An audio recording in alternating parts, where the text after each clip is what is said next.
Hello friends, ಇವತ್ತಿನ Byadgi APMC market report. ನಮ್ಮ local Byadgi ಅಂದಾಜಿನಲ್ಲಿ ದಿನಾಂಕ 26 ತಾರೀಕು 12ನೇ ತಿಂಗಳ 2025, ಸಮಯ 1:30. ಮೆಣಸಿನಕಾಯಿ ಬೆಲೆ ವಿವರ ಕ್ವಿಂಟಲ್. ಫಸ್ಟ್ ಮಾತಾಡೋಣ ಕಡ್ಡಿ ಮೆಣಸಿನಕಾಯಿ ಬಗ್ಗೆ. ಕಡ್ಡಿ ಮೆಣಸಿನಕಾಯಿ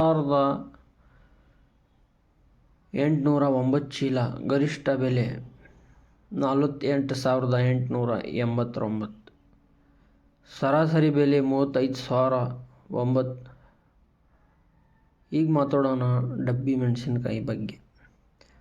ಡಬ್ಬಿ ಮೆಣಸಿನಕಾಯಿ ಆಗಮನ 4,789 ಚೀಲ, ಗರಿಷ್ಠ ಬೆಲೆ 52,799. ಸರಾಸರಿ ಬೆಲೆ 37,509. ಈಗ ಮಾತಾಡೋಣ ಗುಂಟೂರು ಮೆಣಸಿನಕಾಯಿ ಬಗ್ಗೆ. ಗುಂಟೂರು ಮೆಣಸಿನಕಾಯಿ ಆಗಮನ 1,329 ಚೀಲ, ಗರಿಷ್ಠ ಬೆಲೆ 16,509. ಸರಾಸರಿ ಬೆಲೆ 12,989. ಒಟ್ಟು ಆಗಮನ ಎಲ್ಲ ಥರಗಳು ಸೇರಿ 30,687 ಚೀಲ. ಇವತ್ತು ಮಾರ್ಕೆಟ್ ಬಂದಿದ್ದು ಒಟ್ಟು ಅವಕ್ಕೆ 30,000 ಚಿಲ್ಲರ. ನಿನ್ನೆ ಮಾರ್ಕೆಟ್ ರಜಾ ಇದ್ದು ವ್ಯಾಪಾರಿ ಸ್ವಲ್ಪ ಕಡಿಮೆ ಆದರೂ ಡಬ್ಬಿ ಮೆಣಸಿನಕಾಯಿಗೆ ಡಿಮಾಂಡ್ ಚೆನ್ನಾಗಿ, ಬೆಲೆ ಒಳ್ಳೆ ಲೆವೆಲ್ನಲ್ಲಿ ನಿಂತಿದೆ. ಇದು ಶುಕ್ರವಾರ ಮಾರ್ಕೆಟ್ ಬಗ್ಗೆ. ಇವತ್ತು ಇಂಥ ಬ್ಯಾಡಗಿ ಮಾರ್ಕೆಟ್ ಅಪ್ಡೇಟ್ ಬೇಕಾದರೆ ಫಾಲೋ ಮಾಡಿ, ವಿಡಿಯೋ ಶೇರ್ ಮಾಡಿ.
ಇವತ್ತಿನ ರಿಪೋರ್ಟ್ ಸ್ಕ್ರೀನ್ನಲ್ಲಿ ಕೊಟ್ಟಿರ್ತೀನಿ ನೋಡಿ. Like, comment, share, subscribe this channel.